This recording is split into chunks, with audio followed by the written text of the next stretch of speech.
세 파트로 나눠서 강의를 하려고 그러는데요. 첫 번째는 돈에 대한 마인드를 좀 얘기를 하려고 해요. 경제특강 하면 대부분 돈에 대해서 관심 있어 오신 분들이 많고요. 특히 돈 하면 돈을 어떻게 벌 거냐 이쪽에 관심이 많으세요. 근데 대부분 돈을 어떻게 버느냐 이전에 선행돼야 되는 게 있어요. 그게 안 되면 돈을 많이 벌고 그게 자기한테 도구로 많이 옵니다. 저는 회계사라서 돈 많은 사람들 많이 봐요. 돈 많은 사람들이 대부분 다 불행합니다. 그 이유는 돈을 벌기 전에 자신의 돈에 대한 생각을 정립을 해놓고 돈을 벌어야 되는데 그걸 안 해놓고 돈을 번 거예요. 그러니까 돈을 주체를 못하는 거죠. 그래서 그 돈 때문에 문제가 많이 발생하고 불행한 경우 거의 90% 이상 그런 사람들 많이 봐요. 돈을 못 번데 내가 그 큰 삶에 문제가 없으면 그분은 그 자체로 사실은 더 행복할 수 있어요. 돈이 많으면 오히려 더 불행이 오는 경우가 많습니다. 그거는 저의 삶이기도 해요. 제가 돈을 많이 갖게 됐을 때 저한테 인생의 가장 큰 위기가 많이 왔어요. 그런 얘기를 좀 1차 때 좀 하려고 해요. 돈에 대해서 우리가 어떤 생각을 가지고 해야 되나. 그리고 두 번째는 돈을 소비하는 쪽을 얘기를 할 거예요. 돈을 소비하는 것은 자신의 이 관리 영역이 있습니다. 돈을 버는 쪽은 아마 여러분들의 관리 영역 밖에 있을 수 있어요. 우리가 공부를 예를 들면 공부를 아무리 열심히 해도 잘하는 사람 있고 못하는 사람 있습니다. 공부를 열심히 하면 어느 정도는 해요. 그런데 다 서울대 가지 못해요. 다 연고대 가지 못합니다. 돈도 그래요. 돈도 아무리 열심히 벌어도요. 잘 못 버는 사람 있어요. 그냥 먹고 사는 거에서 끝나는 사람도 많습니다. 돈을 버는 것은 일종의 어떤 하나님 주신 선물 같아요. 그래서 열심히 해도 자기의 그릇만큼만 벌 수가 있습니다. 그래서 내가 여유 있게 좀 돈 걱정에서 자유로우려면 좀 더 쉬운 걸 해야 돼요. 그게 뭐냐면 내가 컨트롤 가능한 범위를 해야죠. 그게 소비 영역이에요. 소비는 나만 잘하면 돼. 누가 경쟁할 필요도 없고 경제 흐름을 읽을 필요도 없고 나의 마인드 컨트롤만 잘하면 됩니다. 그리고 돈을 버는 것은 여러 가지 복합적인 능력이 필요해요. 돈 버는 기술도 필요하고 시장을 보는 눈도 필요하고 또 경쟁 상대하고 어쩌면 싸워야 되는 것도 필요하고요. 또 운도 잘 따라야 돼요. 이런 것들이 복합적으로 돼서 돈을 버는 능력이 생기는 겁니다. 그러니까 난이도로 보자면 좀 더 앞에 일이죠. 좀 더 높은 난이도 일입니다. 돈을 벌고 투자하는 것은 마지막 시간에 남겨놨어요. 그리고 마지막 시간까지 있으려면 좀 중요한 걸 나중에 관심 있는 걸 나중에 해야 2차까지 오실 것 같더라고요. 그래서 서두에는 좀 중요한 걸 뒤로 사실 중요하다고 표현하기는 그런데 관심 있는 사항을 좀 제가 다음 11월 달에 하도록 하겠습니다. 일단 돈에 대한 마인드. 저는 돈에 대한 마인드가 제일 중요하다고 봐요. 돈을 벌려고 하는 목적. 내가 돈을 갖고 싶은 이유들이 다 있을 거란 말이죠. 그런데 돈을 모으고 관리하다 보면 그 목적을 대부분 다 잊어버립니다. 우리 뭐 장사를 하거나 직장을 다니시는 분도 그럴 거예요. 내가 직장을 다녔는데 처음 직장 들어갈 때 직장을 들어간 목적들이 있을 거거든요. 그런데 1년, 2년 직장을 하시다 보면 그 목적들 대부분 다 잃어버리시고 그냥 어쩔 수 없이 가는 경우 많죠. 그만하고 싶은데도 어쩔 수 없이 내가 돈이라는 요소 때문에 내가 받는 월급 때문에 계속 다니시는 분들이 있을 겁니다. 돈도 저는 목적이 성립이 돼야 돈을 모으는 것도 훨씬 더 빨리 잘 모을 수가 있고요. 또 똑같은 돈을 모아도 만족도가 더 좋습니다. 그래서 이 목적을 중요시 하는 게 좋을 것 같아요. 제가 제주도 내려온 지가 지금 17년 정도 됐거든요. 2003년 1월 달에 제가 여기를 내려왔는데 제가 내려올 때 제주도에서 회계 컨설팅 회사를 크게 좀 한번 해보자 이런 목표를 가지고 내려왔어요. 크게 한다는 건 좀 경제적으로 돈도 많이 벌고 위치도 명예도 좀 올리고 뭐 이런 목적이 있었겠죠. 제주도 와서 제 목표는 거래처가 한 1000곳 정도 되는 그런 회계 컨설팅 회사를 만드는 게 목적이었습니다. 1000곳 정도면 어느 정도 사이즈냐면 보통 회계사무소가 거래처가 한 100곳 정도 되는 사이즈예요. 그러니까 일반적인 회계사의 한 10배 정도 되는 규모로 하고 싶다는 목적을 가지고 내놨어요. 내려서 5년 정도 계획을 세웠거든요. 그러면 1년에 한 200곳 정도씩 만들어가죠. 5년 안에 1000곳을 만들려면. 2년 정도 됐을 때 중간 결산을 해봤어요. 2년 정도 되면 한 400곳 정도 됐을 때 이제 그 목표에 따라서 이렇게 정상적으로 가고 있는 거죠. 한 2년 정도 될 때 500곳 정도 돼 있더라고요. 계산해보니까. 목표를 잘 달성하고 있었죠. 저는 굉장히 그 목표에 대해서 뿌듯했어요. 아, 내가 목표를 했던 것보다 약간 초과 달성했기 때문에 내가 정상적인 길로 잘 가고 있다고 생각했어요. 그런데 내 주변을 좀 도와줬어요.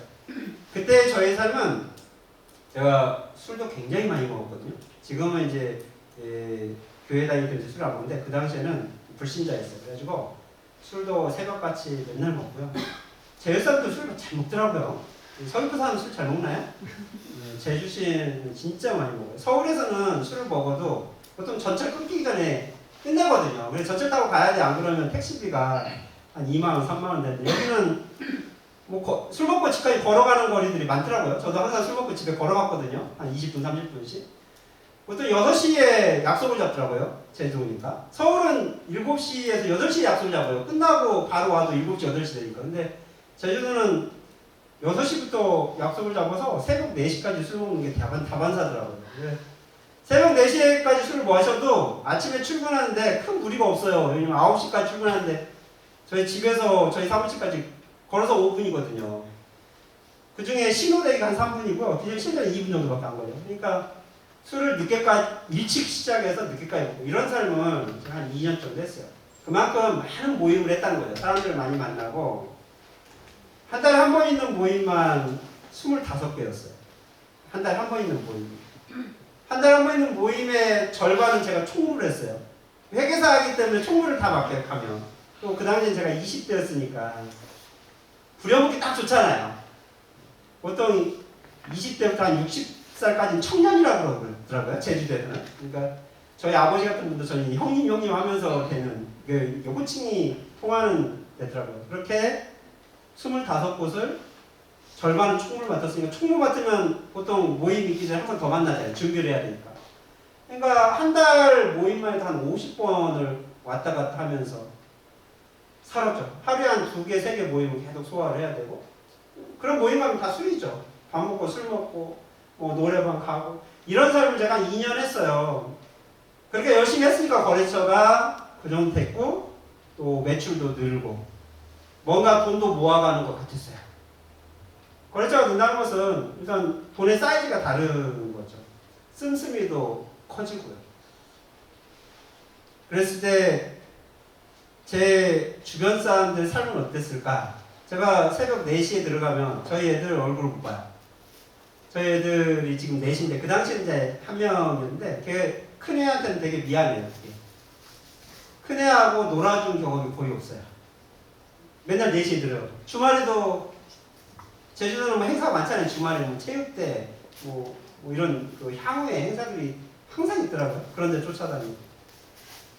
가족들이 제 얼굴을 거의 못 보던 시기였어요.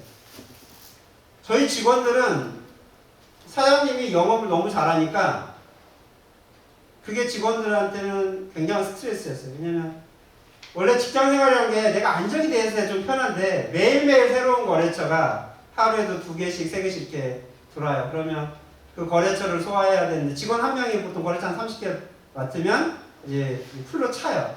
하루에 2개씩 이렇게 거래처가 들어오면 매달 직원을 뽑아요. 그만큼 거래처가 많이 들으니까 자기 일도 소화를 해야 되고 거래처도 특징을 이해해야 되는데 또 직원이 또 들어와요. 직원을 또 가르쳐야 돼요. 그러니까 직원들이 얼마나 힘들겠어요. 나도 지금 내 처신을 못하고 있는데 새로운 직원이라도 그걸 가르쳐야 되고 직원이 매달 하나씩 한 명씩 늘어나면 사무실이 계속 늘어납니다. 사무실 컴퓨터 사고 공간 스페이스 넓히고 이것도 일이 되는 거예요.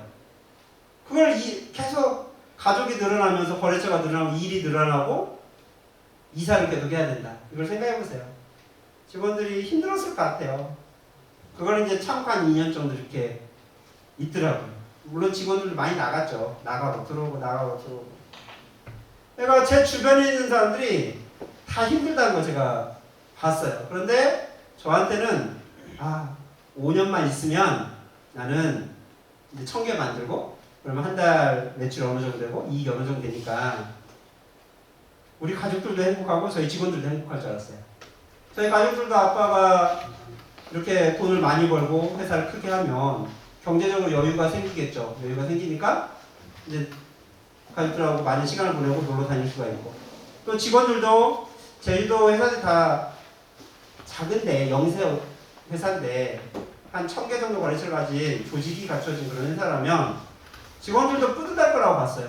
직원들이 회사에 들어왔을 때 회사가 크고 내가 승진하는 게 보이고 또 그렇게 올라가면서 연봉이 올라가고 이런 직장 생활을 할 수 있다면 행복하지 않을까? 제가 그렇게 생각을 했어요. 그렇게 2년을 버티고 저는 굉장히 만족을 했습니다. 몸은 힘들었는데 술로 쪄들고 시간은 항상 일하면서 보냈지만 마음은 굉장히 뿌듯했어요. 왜냐하면 앞으로 2년 반만 있으면 나의 목표는 달성이 된다. 그때 이후에는 나한테 굉장히 큰 행복감이 올 거다 이런 생각을 하고 있었거든요.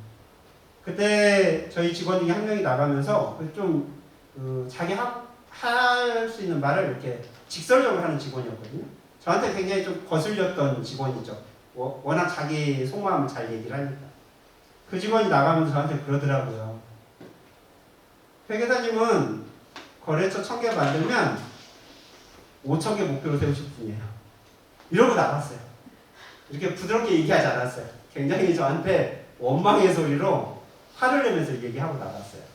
그 직원의 말이 잊혀지지가 않아요. 회계사님은 거래처 1000개 만들면 5000개 만드실 분이에요. 또 그리고 5000개를 향해서 또 새벽 4시까지 계속 열심히 일하실 분이라고 하고 나가시더라고요. 제가 그 말을 듣고 고민을 많이 했던 것 같아요. 저 자신 한번 바라봤어요. 제가 저 자신을 바라봤더니 제가 그러겠더라고요. 제가 보니까 1000개 절대 만족할 사람이 아닌 거예요. 항상 목표를 세워놓고 목표를 향해서 제 에너지를 다 투자하고 그 다음에 또 목표를 세우고 또 달려가. 이게 저의 삶이었어요. 그 당시까지도 그랬고 앞으로도 그럴 거라는 저 자신을 제가 딱 보더라고요. 근데 그 직원이 얘기를 해주니까 더욱더 그게 보이는 거예요. 그러면 어떻게 될까요? 제가 1000개 만들고 5년 동안 고생하고 1000개 만들고 또다시 5000개를 만들면 아마 5년 동안 5000개 만든다 목표를 세우겠죠? 그러면 제 가족과 제 주변 사람들은 또 왜 불행한 거예요? 저의 목표를 위해서 보조를 맞춰줘야 돼요. 제가 의사결정을 갖고 있으니까 제 뜻에 따를 수가 없겠죠. 그게 불만이 있든 아니면 공감을 하든 아마 대부분 근데 불만을 갖겠죠. 제가 이 목표에 대한 생각을 그때 정립을 한 것 같아요. 회사에 대한 목표를 이렇게 세웠을 때 내가 목표를 세우고 목표를 향해 가는 과정이 아름다운 것 같지만 또 좋은 말로 보면 굉장히 열정적이고 참 열심히 한다. 이런 말들을 이렇게 많이 합니다. 그런데 내면 속에서 나 자신을 바라보면 결코 행복하지 않더라는 거예요. 그게 과연 내가 회사를 키우려고 하는 이유가 뭘까? 그 문제의 목적을 한번 돌아가 봤죠. 내가 회사를 왜 1000개 만들려고 그랬지? 5년 동안? 결국은 나도 행복하고 내 직원들도 뭔가 행복한 목표를 세워주고 저희 가족들에게도 어떤 여유 있는 그러한 경제적인 자유를 주려고 그 목표를 세웠단 말이죠. 저는. 그런데 그 목표가 계속 연장이 되고 그때가 제가 경제적 활동을 못할 때까지 계속 갈 것 같아요. 저는 60이든 70이든 그럼 저한테 제가 세웠던 진짜 목표는 언제 오냐 이거예요. 저한테 경제적인 자유 누릴 수 있는 행복 그게 언제 올까? 평생 안 올 것 같더라고요. 제 몸이 다 알면 저는 그게 갈 거니까. 제가 회사에 대한 목표를 제가 바꿨어요. 거래처 1000개, 5000개 이게 정말 무의미하다는 그런 생각을 갖게 됐어요. 저는 이 주변 사람들의 행복을 그래서 목표를 좀 바꿨습니다. 그 행복이란 게 뭐냐면 일단 내가 즐거워야겠다. 내가 즐겁지 않고서 주변 사람이 즐겁고 행복하려는 건 있기 힘들겠더라고요. 그러니까 제가 일을 하면서 미래의 어떤 행복감을 위해서 제가 지금 행복을 담보로 잡는 게 아니라 지금 내가 이 삶이 행복해야 그게 끝까지 갈 수 있겠더라고요. 그래서 내가 지금 일을 하는 게 행복한가 이걸 먼저 생각을 하고 일을 하기 시작했어요. 지금은 일을 할 때 이 일을 해서 나한테 어느 정도 행복합니다. 그걸 판단을 해봅니다. 두 번째는 제 주변 사람들이 행복한가, 제 가족들이 또는 저희 직원들이 행복한가. 세 번째는 사회에 얼마나 기여를 하나, 내가 하고 있는 일이 사회적인 가치가 있나, 이 세 가지를 보고 결정하려고 노력을 해요. 물론 완벽히 그렇게 하지는 못해. 하다 보면 균형점이 좀 무너질 때도 있긴 한데, 그래도 그 목표를 가지고 일을 선정하는 것과 그냥 돈만 보고 일을 선정하는 것은 전혀 다른 결과가 옵니다. 그러니까 제가 40살, 40대 초반에 저는 경제적인 은퇴를 할 수가 있었어요. 제 목표가 그거였거든요. 3대 초반에 나는 40살에서 45세 이전에 은퇴를 하겠다. 그러니까 사람들이 그런 말을 듣고, 야, 그러면 그때까지 돈 얼마 모아야 돼? 이런 얘기를 많이 하더라고요. 제가 경제적인 은퇴를 하겠다고 그러니까 돈을 도대체 얼마를 모아야 40살, 40대 중반에 은퇴를 할 수 있어? 이런 얘기를 많이 하는데, 저는 돈을 많이 모아서 경제적인 은퇴를 하겠다고 얘기한 건 아니었거든요. 경제적인 은퇴라는 게 내가 돈 많이 벌고 일 다 그만두고 그냥 내가 하고 싶은 쉼을 가져야겠다. 이게 꼭 경제적인 은퇴는 아니에요. 제가 생각하는 경제적인 은퇴는 그냥 집에서 노는 거를 저는 은퇴라고 생각하지 않습니다. 오히려 그런 은퇴는 본인을 불행하게 만들어요. 주변에서 그런 분들 많이 봤죠. 은퇴했는데 갑자기 확 늙어버리는 분들. 제가 생각하는 경제적 은퇴라는 것은 돈 때문에 일하지 않는 삶이 저는 은퇴라고 합니다. 내가 돈 때문에 하기 싫은 일을 해야 되는 삶. 이거 참 불쌍하죠. 좀 불행해요. 근데 우리의 삶이에요, 사실은. 하기 싫은 일을 돈 때문에 어쩔 수 없이 하는 사람들이 아마 여기 보이신 분들 80%는 그렇지 않을까요? 저는 경제적 은퇴라는 것은 내가 하고 싶을 때 일하고 하기 싫을 때 안 할 수 있는, 또 하고 싶은 일을 하고 하고 싶지 않은 일을 안 할 수 있는 그런 정도의 경제력이라면 그게 단돈 1,000만 원만 가지고도 그 삶이 될 수도 있고요. 100억을 가지고도 안 될 수 있습니다. 저는 경제적인 목표점이 거기에 맞춰져야 된다고 생각을 해요. 그게 흔들리면 방향이 이상하게 합니다. 우리나라의 경제적인 목표는 뭘까요?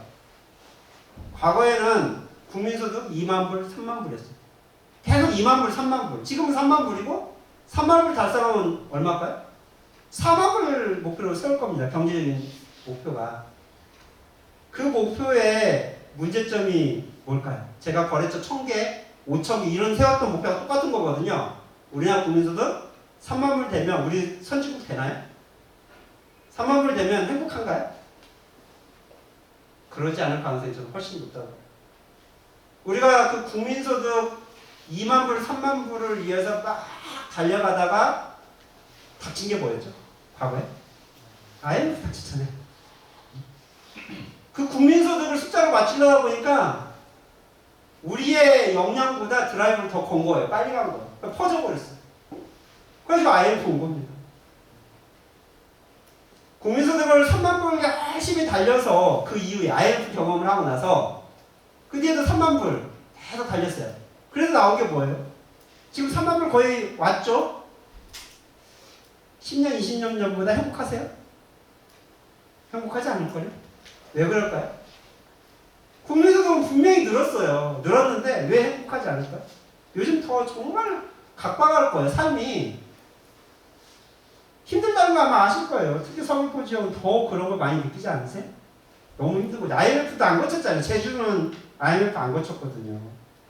서울이나 육지는 IMF 때 진짜 힘들었어요. 근데 제주도 분들은 그냥 모르게 갔더라고요. 왜냐면 IMF 때 해외를 안 나고 다 제주도 와서. 어떻게 보면 제주도는 그 당시에 포항이었을 수도 있어요.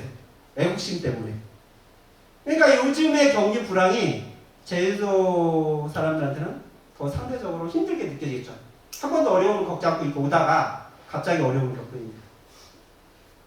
서울 사람들은 맷집이 좀 생겼어요. IMF도 겪어보고 서브프라임도 겪어보고 해서 경제의 어려움을 좀 겪어서 힘들지만 맷집이 좀 생겼어요. 버티는 힘이 생겼는데 제주도는 그 맷집이 생기지 않은 상황에서 지금 경제적인 불안이 왔거든요. 근데 국민소득은 분명히 높아요. 그거는 국민소득을 목표로 잡다 보면 이런 거죠. 학교 반성적을 우리 학년에서 선생님이 우리 학년에서 우리 반을 1등 만들고 싶어요. 평균 점수로. 그럴 때 평균 점수를 높이려면 그 꼴등하는 애들 이런 애들을 공부를 시켜가지고 평균 점수를 높일 거냐 아니면 좀 하는 애들 좀 잘하는 애들을 드라이브 걸어서 점수를 높일까 이 고민을 할 때 꼴등들은 아무리 해도요 공부 안 합니다.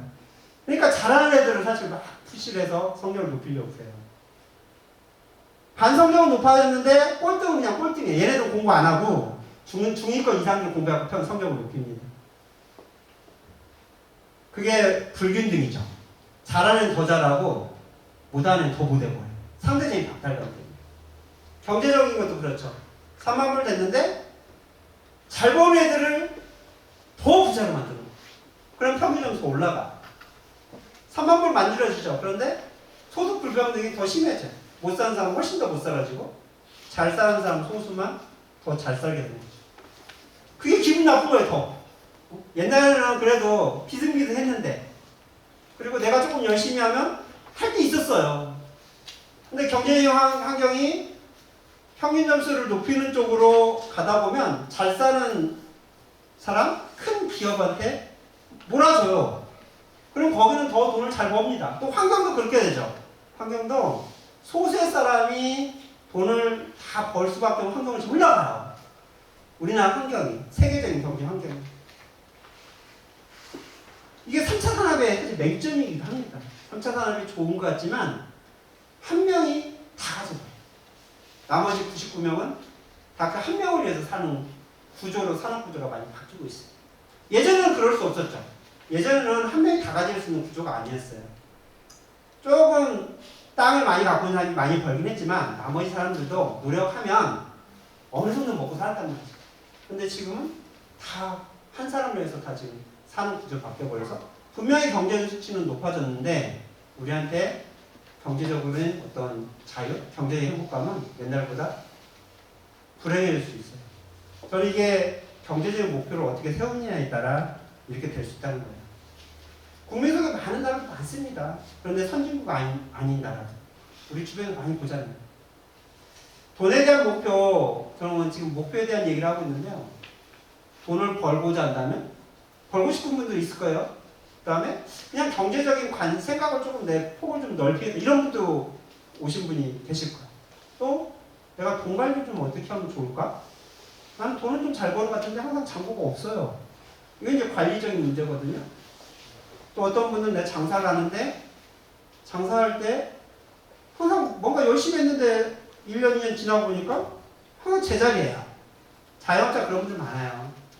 가게도 크고 손님도 많은데 그래도 주변 사람들도 돈 많이 벌겠다 이렇게 얘기하는데 가서 보면 혼자 소갈이 하고 있는 거예요. 주변에서 듣기 좋은 얘기하니까 그거는 만족스러운데 돌아서고 보면 사람들 마음은 다른 거죠. 내 통장 잔고 보면 많이 할 수밖에 없고 항상 대출을 받아서 뭔가를 해야 돼요. 그럼 원인을 모르고 그냥 열심히 더 장사하시는 분들이 많아요. 제 고객들 중에 그런 분들이 있어서 제가 통장 잔고를 보면 안타까울 때가 있어요. 그러면 이제 목표들이 좀 잘못되어 있는 거거든요. 우리가 돈에 대한 목표, 돈을 왜 벌까? 이 목표는 아마 평생 동안 경제적인 활동을 하는 평생 동안 갖고 가야 될 목표일 수도 있어요. 그게 목표가 처음 목표가 유지되는 경우도 있지만 바뀌는 경우도 있거든요. 약간 구체적인 예를 좀 들으면 경제 관련된 활동을 할 때 이게 금융기관들이 이렇게 크게 세 부류가 있습니다. 그 세 부류를 우리가 거래를 하고 또 이용을 하고 또 많이 접할 거예요. 첫 번째가 은행이에요. 두 번째가 보험회사. 세 번째가 증권회사. 이 세 가지가 큰 금융기관입니다. 돈과 관련된 일은 그 세 가지의 기관에서 다 오고 가고 해요. 저는 이 목적을 중요시해서 이 세 가지 금융기관들을 얘기를 하려고 해요.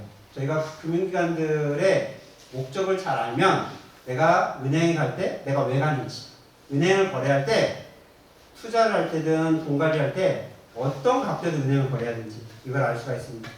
보험도 마찬가지고 증권도 마찬가지야.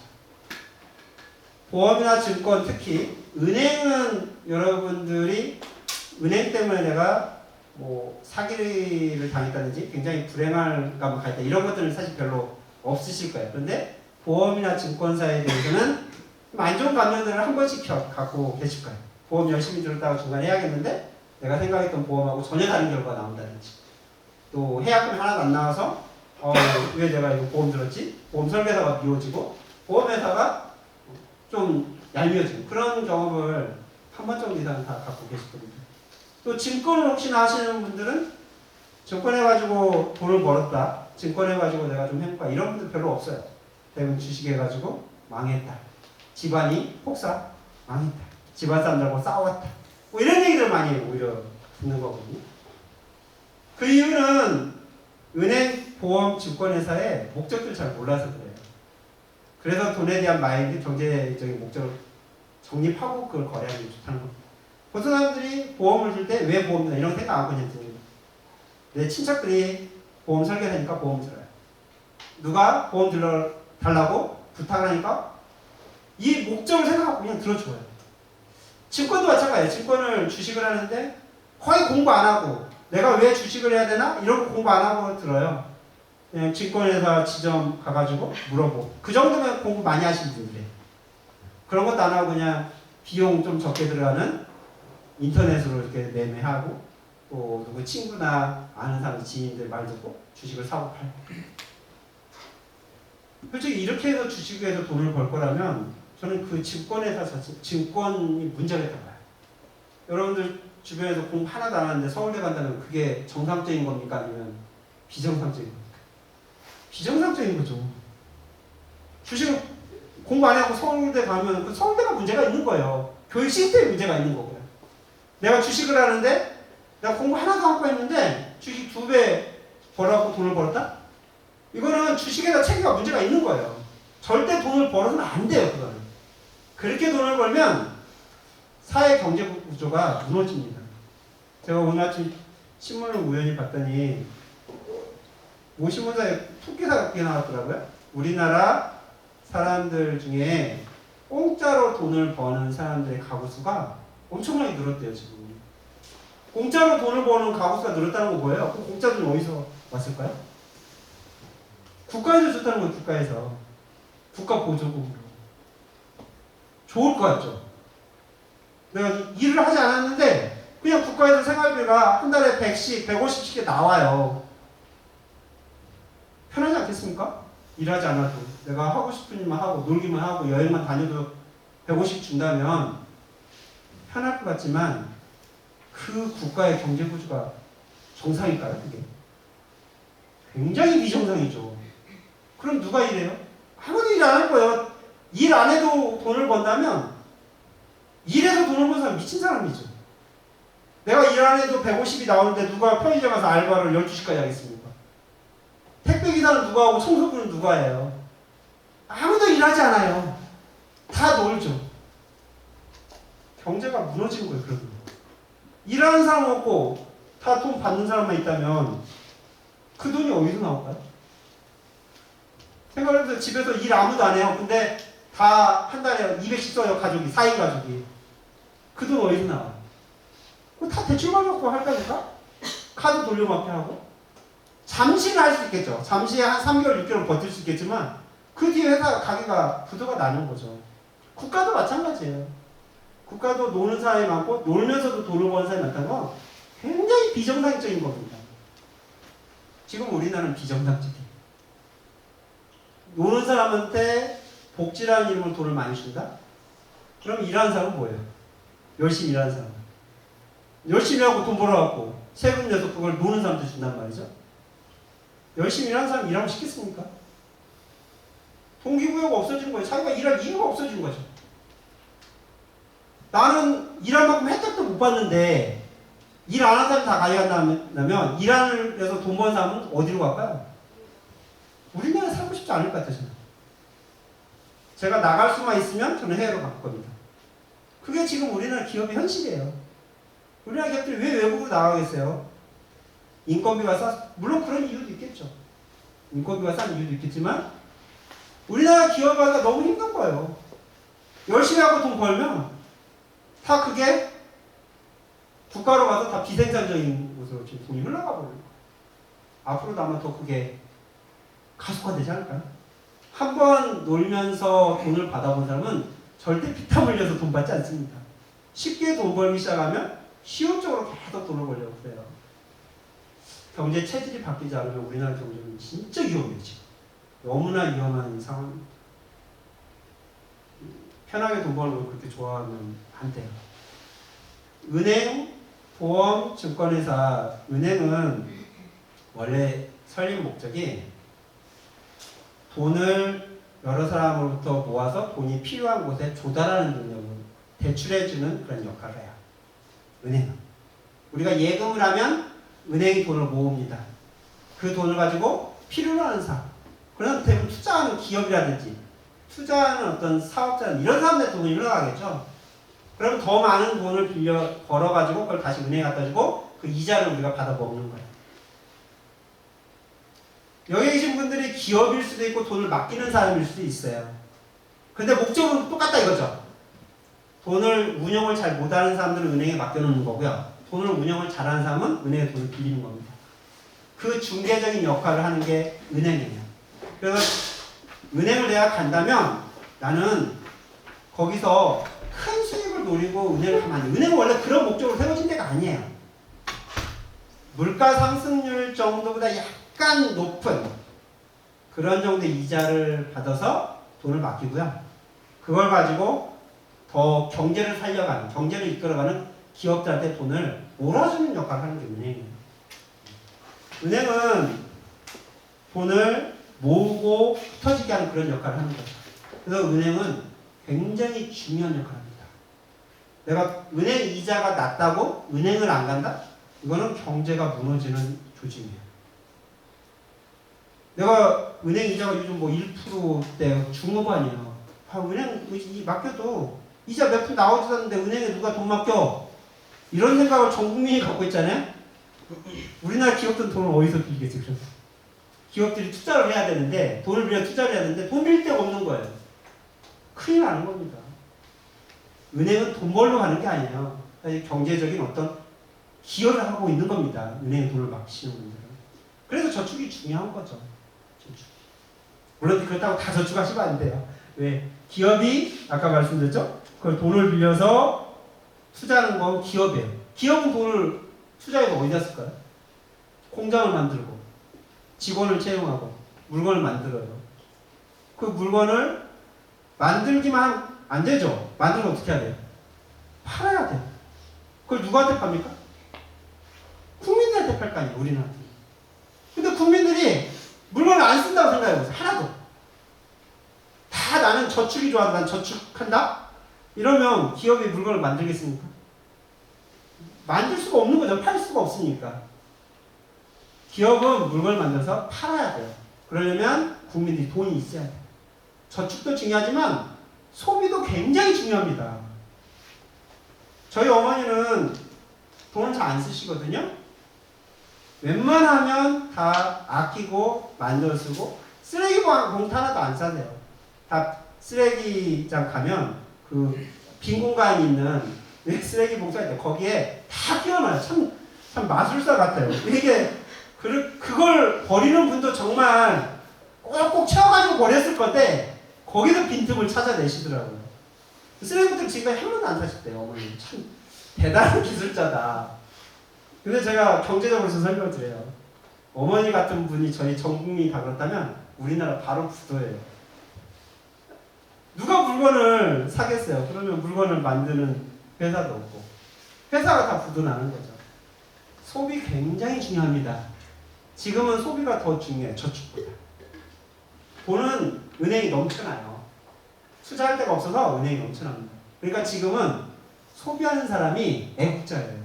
왜? 기업들이 물건을 못 파니까. 제주도 분들 어디 가서 지역에 가서 가게 음식도 먹어주고 또 쇼핑도 좀 해주고 옷도 사주고 이거 애국하시는 거예요 지금. 나 가서 요즘 경기 안 좋으니까 나 절약해야지. 이런 분들이 애국자가 아니에요. 자, 기업의 사이클 제가 간단히 경제 사이클 말씀드렸는데 돈이란 건 이렇게 돌아야 돼요. 우리가 은행에 돈을 맡기고 은행은 그걸 기업한테 빌려주고 기업은 다시 투자를 하고 그걸 국민한테 팔아서 국민한테 돈을 받고 그 받은 돈을 월급으로 주고 또 그 개인은 은행에 돈을 저축하고 일부는 소비하고 이렇게 잘 돌아가는 게 경제가 잘 돌아간다고 해요. 그게 안 돌아가면 경제가 안 돌아간다고 합니다. 경제는 어떻게 하면 이렇게 잘 돌아가게 만들까? 이거를 연구하는 게 경제를 잘하는 사람이에요. 그리고 그 사이클을 남보다 반발짝 먼저 하는 사람이 돈을 버는 거죠. 그래서 거시적인 경제를 잘 알아야 하는데 지금 우리나라 경제가 잘 안 돌아요. 경제가 안 좋다는 건 돈이 안 돈다는 거죠. 돈이 안 돈다는 것은 돈이 없다는 얘기가 아닙니다. 돈은 많은데 그 돈을 누군가가 갖고 있는 거예요. 갖고 안 놓는 거예요. 그러니까 돈이 안 도는 거예요.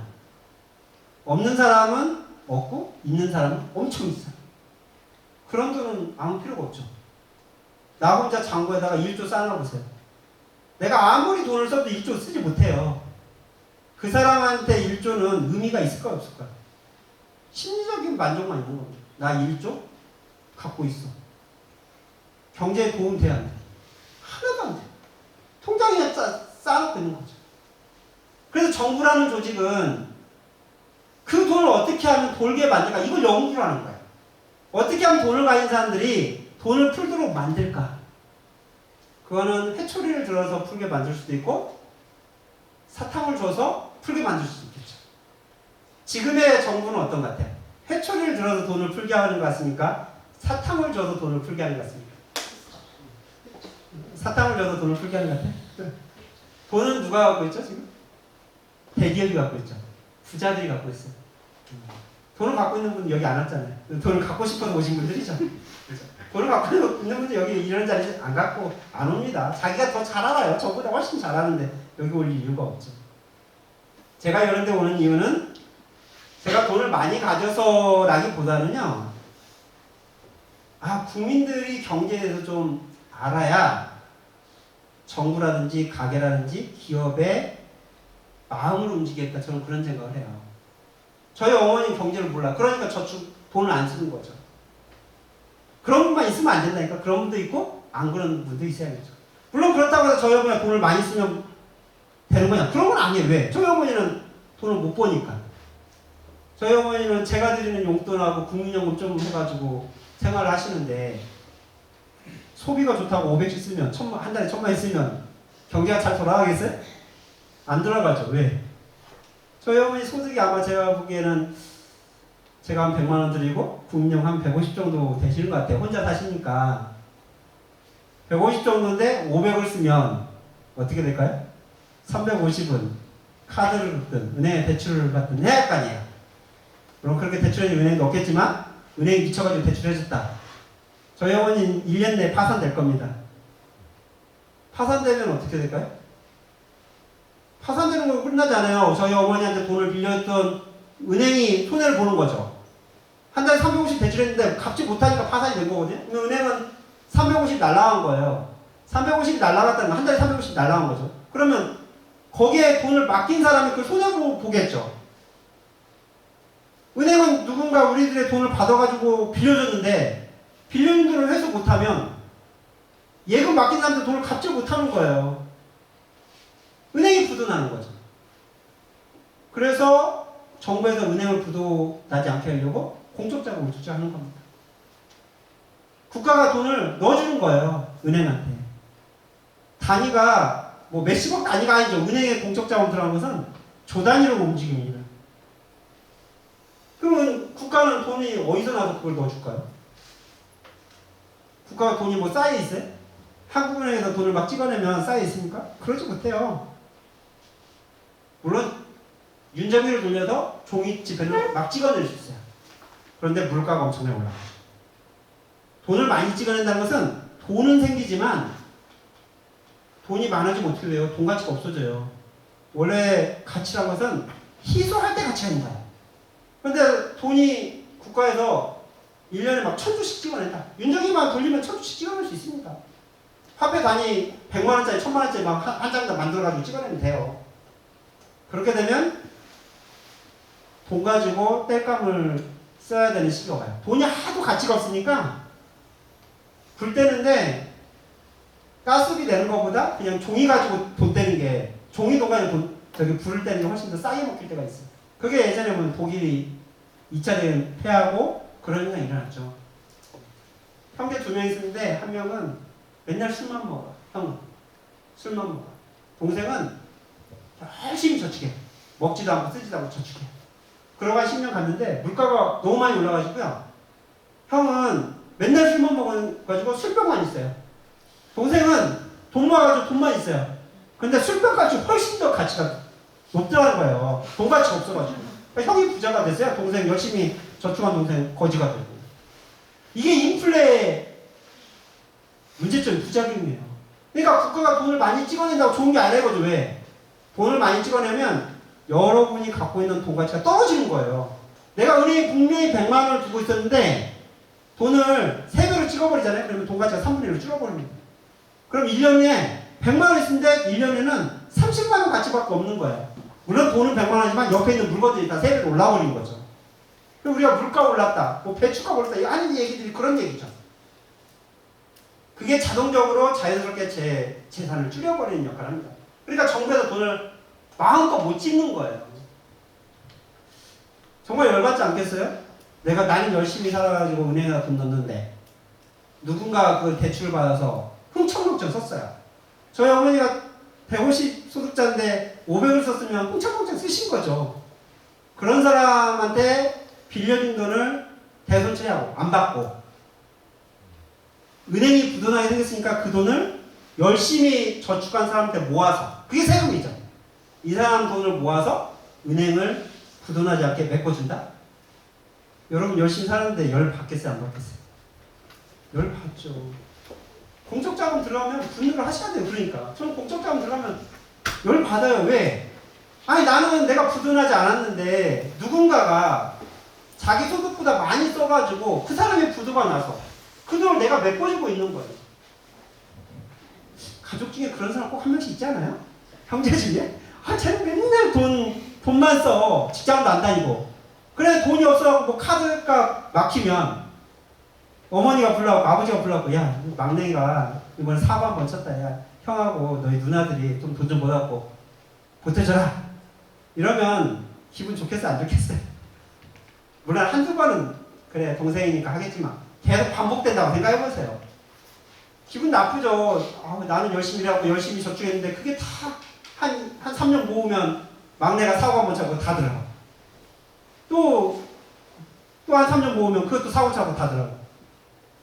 그걸 국가적으로 모아놓으면 공적 자금인 겁니다. 우리 열심히 모은 돈을 그렇게 사고친 기업, 사고친 사람들한테 메꿔주는 거예요. 그래서 정부에서 그런 거 있죠. 이 신용불량자 개인회생제도 뭐 이런 것도 만들잖아요. 이게 좋은 것이긴 하지만 꼭 좋은 건 아니에요. 자기 소득보다 많이 쓴 사람의 빚을 내가 갚아주고 있다 생각하시면 돼요. 개인회생이라는 거. 물론 그렇다고 다 전혀 안 갚아주면 어떻게 됐어요? 그 사람은 인생 끝나는 거죠. 그러면 경제가 더 파탄날 수 있겠죠. 내 막내가 사고 한번 치면 가족이니까 한 번 좀 도와줘야겠죠. 그 도와주는 이유는 계속 이 사고차가 이런 의미가 아니죠. 내가 이번에는 도와주지만 다음부터는 그러지 마. 이런 의미가 깔려있는 거죠. 국가도 마찬가지입니다. 정부도. 내가 한번 공적자금 들어간 것은 다음부터 이러지 마. 이번 한 번은 너희가 망하면 국가 경제가 흔들리니까 국민들이 좀 희생한 거야. 이렇게 생각해서 준 거거든요. 근데 그게 반복된다면 이건 정부가 고민을 해야겠죠. 사회제도가 잘 돼 있다면, 경제구조가 잘 돼 있다면 그런 일이 안 일어나게 미리 방지를 했겠죠.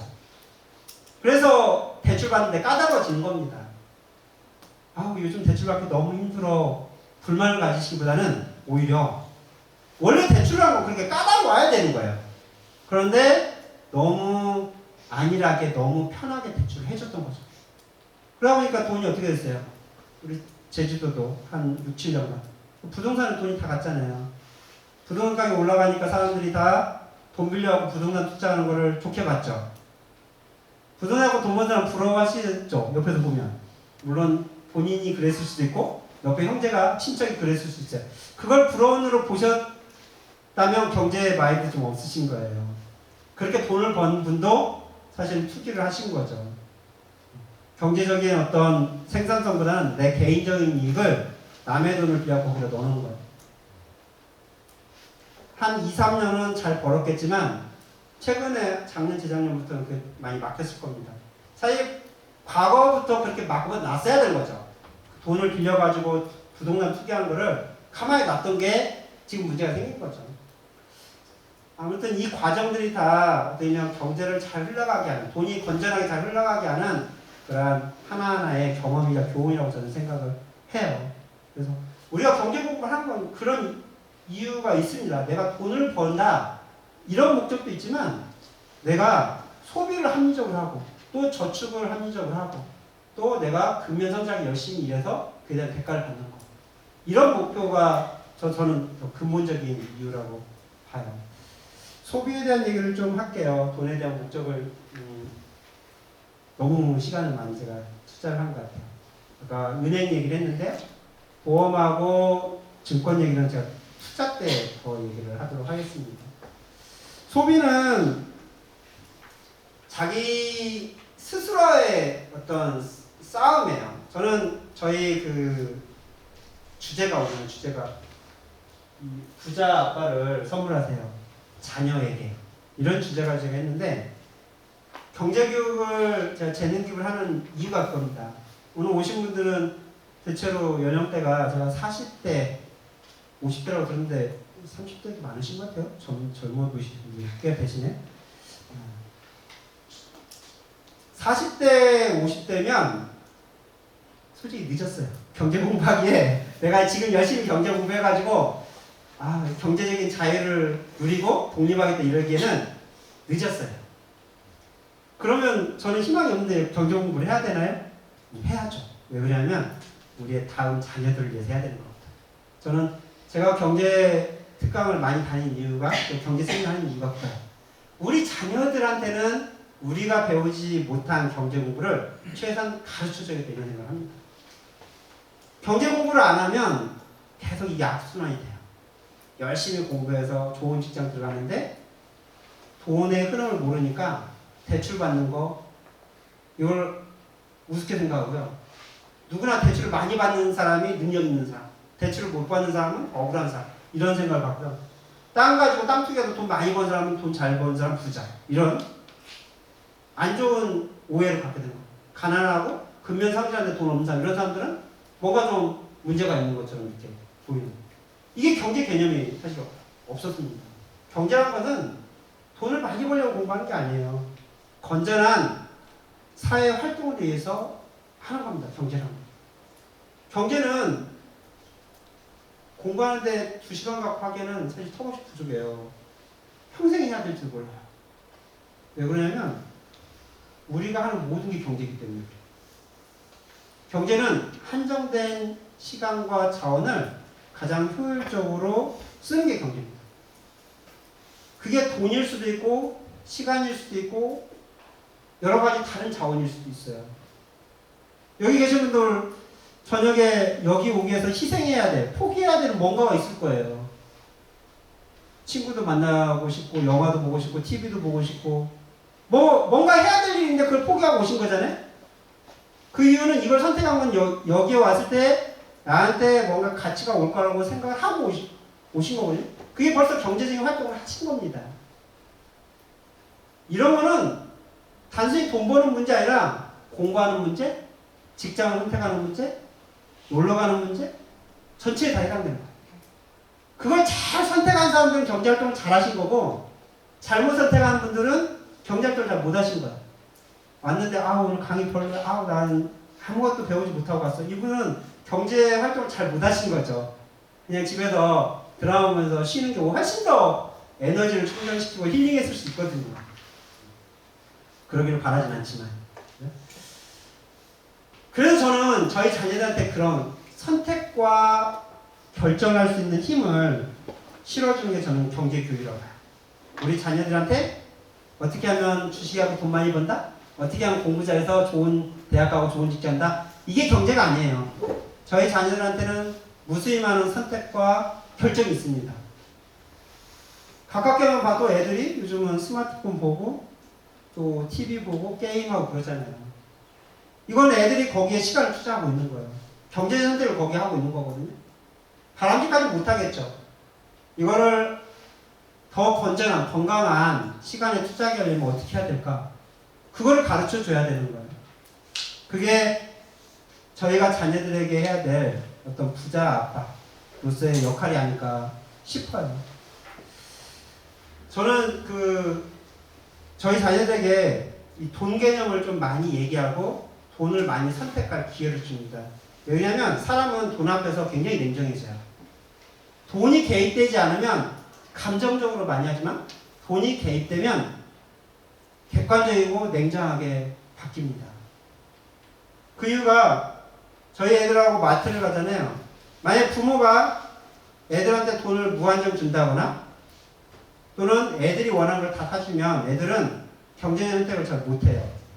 자기가 선택할 기회가 없는 거죠. 자기는 그냥 원하는 걸 할 수 있는 거지 이걸 할까 저걸 할까 이런 선택의 기회가 없는 거예요. 나 이거 갖고 싶어. 근데 부모가 그걸 사주면 조건이 없이 사주면 애들은 내가 원하는 걸 언제나 가질 수 있구나. 선택의 기회, 선택의 결정의 기회를 못 갖는 거죠. 그렇게 경제교육을 받고 커나가면 어떻게 될까요?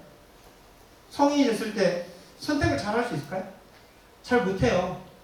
내가 갖고 싶은 걸 갖지 못하면 환경 탓을 하고 사회 탓을 하게 되는 겁니다.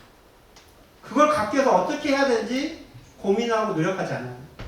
그래서 저는 저희 자녀들에게 부자 아빠를 선물해주는 가장 좋은 방법은 계속 돈이라는 어떤 자원을 한정적으로 주고 그 안에서 선택하게 만드는 그런 노력을 계속 하셨으면 좋겠어요. 최대한 어렸을 때. 저는 저희 애들 5살 때부터 제가 경제교육을 시키거든요. 5살 때. 5살 때 무슨 경제교육을 시킬까 이렇게 생각이 들겠지만 5살 정도 되면 자기가 원하는 거를 의사표시를 할 수 있는 나이입니다. 나 이거 갖고 싶어. 이거 사고 싶어. 이렇게 의사표시를 할 수 있는 그런 나이. 합리적인 선택을 할 수 있는 나이는 아니에요.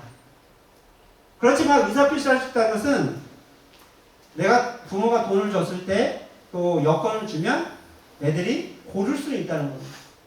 물론 처음엔 잘 고르지 못해요. 부모 마음에 안 들죠.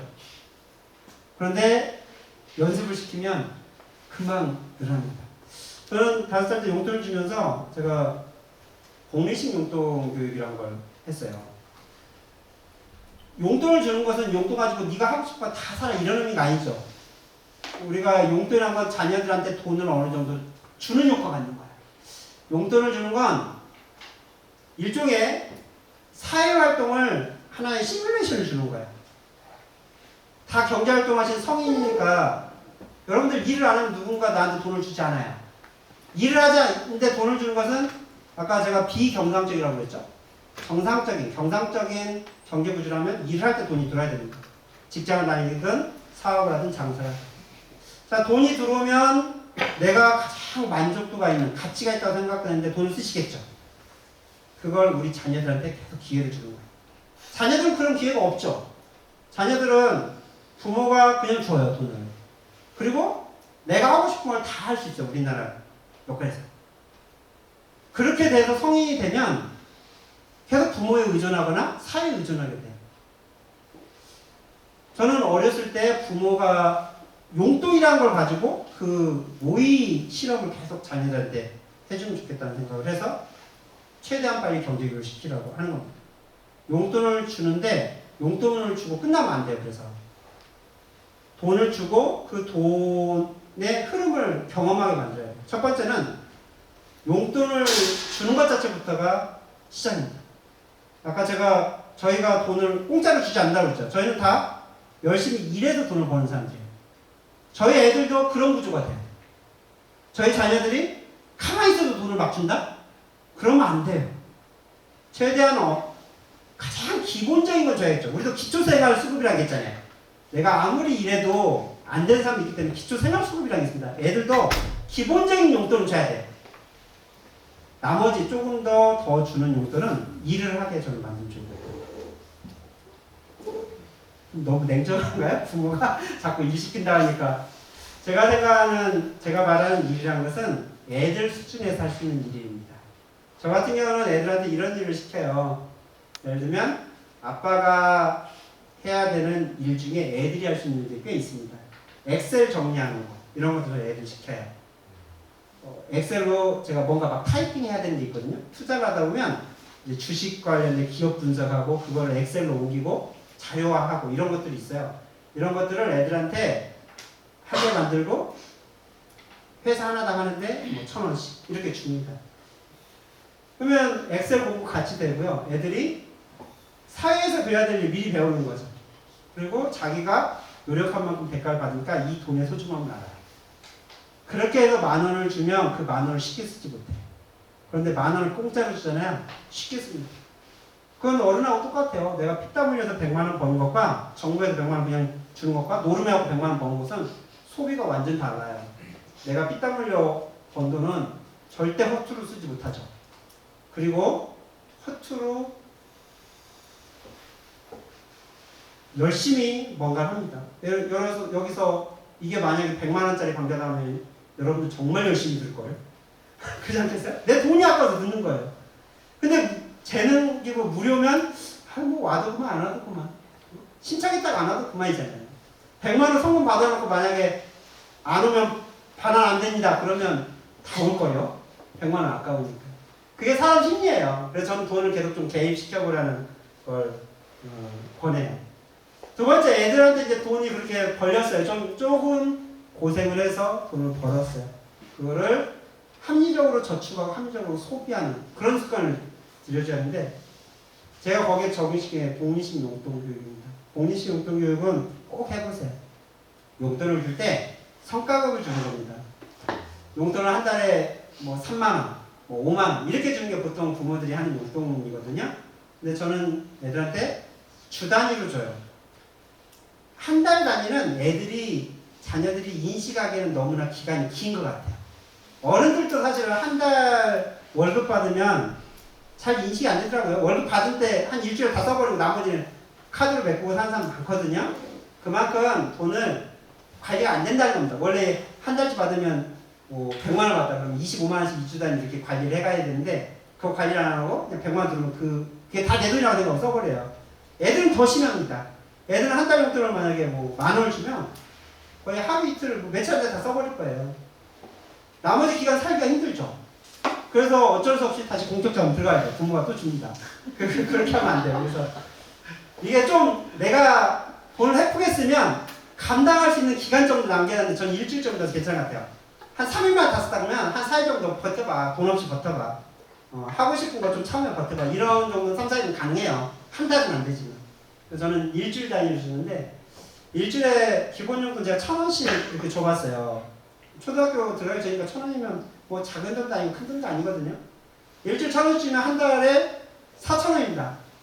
4,000원 가지고 애들이 뭐 할까요? 한 10년 전 얘기인데 10년도 더 된 얘기네. 1,000원 가지고 쪼록 마트 가요.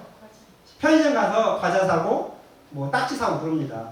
그런 것들이 보통 한 900원, 800원 이러더라고요. 그 당시에. 그러니까 1,000원 주면 마트 가서 800원치 살고 200원은 어디다가 네. 800원 자기가 원하는 과자나 딱지 샀어요. 200원에.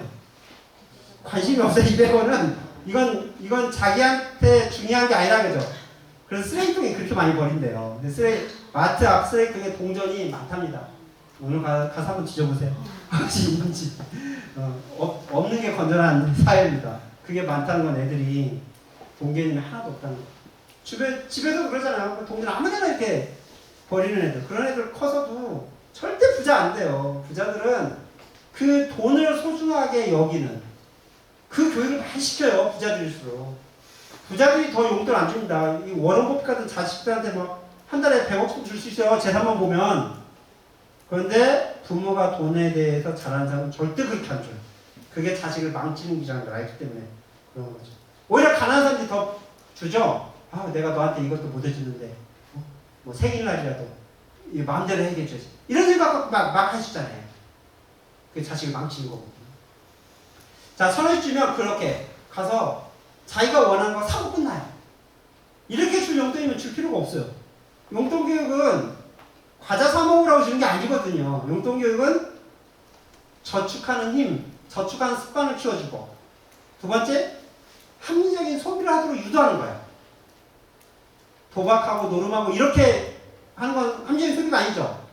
건전한 소비, 돈이 돌게 하는 그런 소비. 나한테 필요한 것을 잘 선택을 해서 낭비하지 않고 잘 그걸 사가지고 잘 쓰는 거. 이게 합리적인 소비입니다.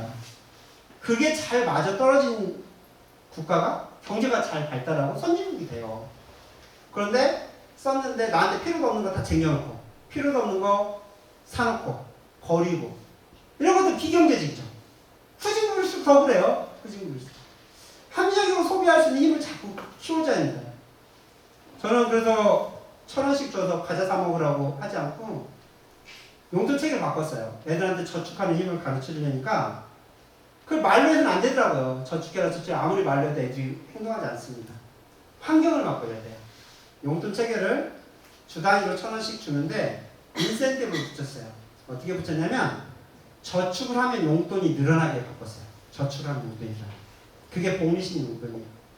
먼저 일주일 용돈 1,000원을 줍니다. 1,000원을 주면 두 가지 유형이 나와요. 다 쓰는 나이, 안 쓰는 나이.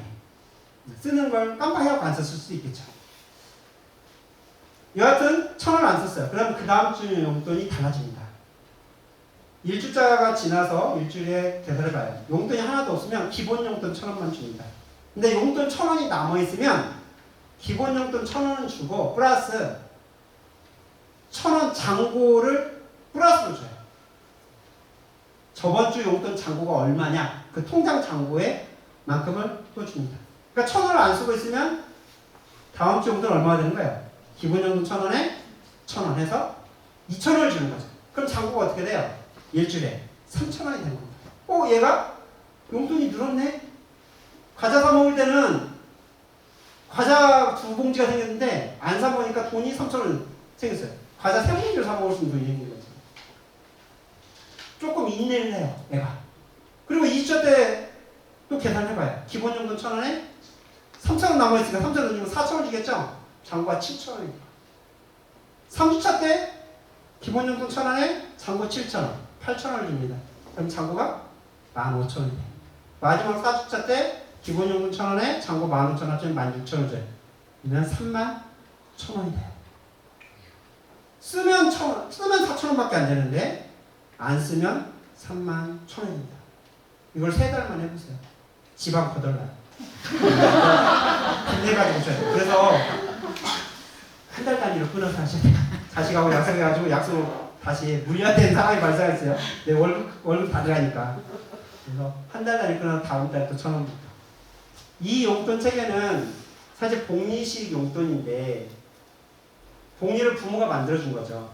저축하는 힘, 저축했을 때 돈이 어떻게 불어나는지를 보여주는 겁니다. 저희 애들이 돈을 안 써요. 경제 불안이 온다니까요. 왜? 소비하는 순간 돈이 줄어드니까. 물론 이건 저축 개념만 본 겁니다. 소비 개념도 같이 교육시켜야 되는데 저축 개념만 본 거예요. 저축을 먼저 하고 나중에 소비를 하기 시작해요. 꼭 써야 할 때 아니면 돈을 저축하는 힘, 저축하는 재미를 애들이 느끼기 시작하죠. 그런 애들이 지금 고등학교 1학년 큰 애가 막내가 초등학교 3학년이에요. 돈을 얼마나 갖고 있을까요, 애들이? 상상보다 훨씬 많이 갖고 있습니다. 저희 애들은 돈을 정말 많이 갖고 있어요. 액수는 얘기 안 할게요. 왜냐하면 허탈감 느낄까 봐. 아마 여러분보다 더 많이 갖고 있을 가능성이 커요. 저는 그게 어렸을 때부터 경제교육이 힘이라고 봐요. 저희 애들은 마트 가거나 그러면 회사 이 제품이 어느 회사 건지 그거 봅니다. 혜태네?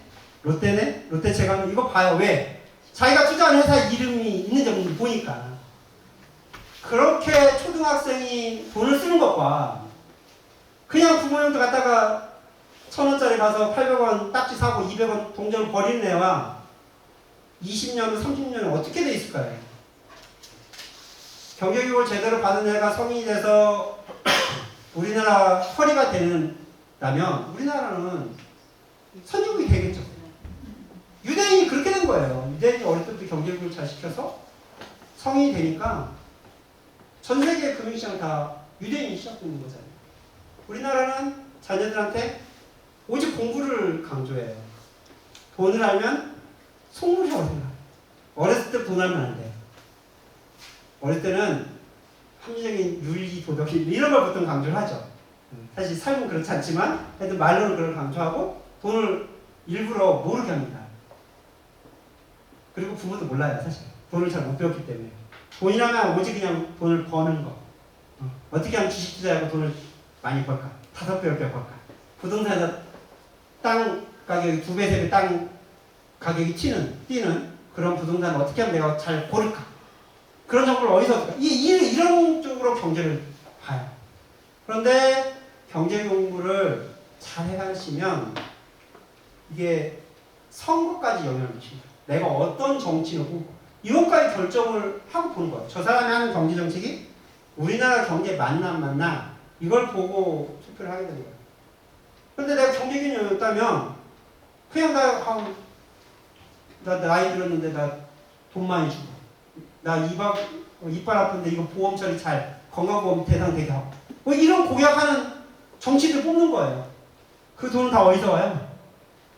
다 30대 40대가 번 돈 세금으로 걷어 가는 거거든요. 그 정치인들이 돈 벌라고 주는 게 아니란 말이죠. 이 전체적인 경제를 보는 눈, 이게 저는 경제 공부의 목적이고요. 그거를 우리 때는 좀 늦었지만 우리가 공부하려면 우리 자녀들에게 그런 경제관, 합리적인 경제관을 가르쳐서 최소한 인생을 살아가는데 내가 노력한 만큼, 땀 흘린 만큼 먹고 사는 구조는 돼야겠다. 그리고 더 부자가 되고 더 크게 사업하고 이거는 그 사람의 능력이에요. 다 할 수 없어요. 내 자식이 그걸 꼭 아무리 가르치면 그렇게 되는 건 아니에요. 최소한 내가 누구한테 사기당하고 장사하다가 아무런 준비 없이 전 재산을 투자해가지고 다 망하고 퇴직하면 다 40대 중반에 퇴직해가지고 치킨집 이게 뭐가 경제로 뭐가 모순이 돼 있잖아요. 이게 조금만 경제관념이 있어도 그렇게 안 되거든요. 근데 고등교육을 받았다고 하는 스카이 출신이 다 그걸 하고 있어요. 공부 잘해가지고 대기업 들어가서 나와서 치킨집을 한단 말이에요. 이게 정상적인 교육 시스템입니까? 저는 아니라고 봐요. 그 사람이 똑똑하지 못해서 교육을 못 받아서 그런 게 아니란 말이죠. 경제의 관념이 전혀 없어서 그런 거예요. 오직 공부. 오직 책 속에 있는 걸 내 머릿속에 넣어서 시험에 투자해서 그 결과를 가지고 줄을 세우고 그렇게 해서 대학에 서열을 매고 그렇게 나와서 그걸 가지고 직장에 들어가고 거기서 직장에 주는 월급을 받고 이 정도밖에 경제 활동을 못한 거예요. 그러니까 어처구니 없는 선택을 해버린 거예요. 나중에 보면. 퇴직금 가지고 내가 한 번도 경험해보지 못한 뭐 치킨집을 한다든지 빵집을 해서 망해버리는 거죠. 또 정말 고등교육을 받은 사람들이 누구한테 돈 빌려서 사기다가 돈을 빌려주는데 적은 금액도 아니고 자기 전 재산을 빌려주는데 아무런 값소스도 쓰지 않아요. 아무런 담보장치도 없이 그냥 돈을 빌려서 인생이 망해요. 주변에 그런 사람도 있잖아요. 그렇게 해가지고 자살하고 인생을 마감하고 비관해서 그런 것들은 정말 기초적인 경제 지식, 경제 관념이 없어서 그런 상황이 발생돼요. 저는 최소한 경제 공부하는 것은 그런 억울한 일을 당하지 않고 내가 피땀 흘린 대가를 누릴 수 있는 그런 탄탄한 경제 구조를 만드는 것. 이게 경제 공부의 1차적인 목적이라고 저는 봅니다. 오늘 강의는 여기까지 하고요. 다음에 2주에는 돈을 조금 버는 거. 아마 이쪽에 더 관심이 있을 것 같아서 그런 정도로 제가 강의를 하도록 하겠습니다. 질문을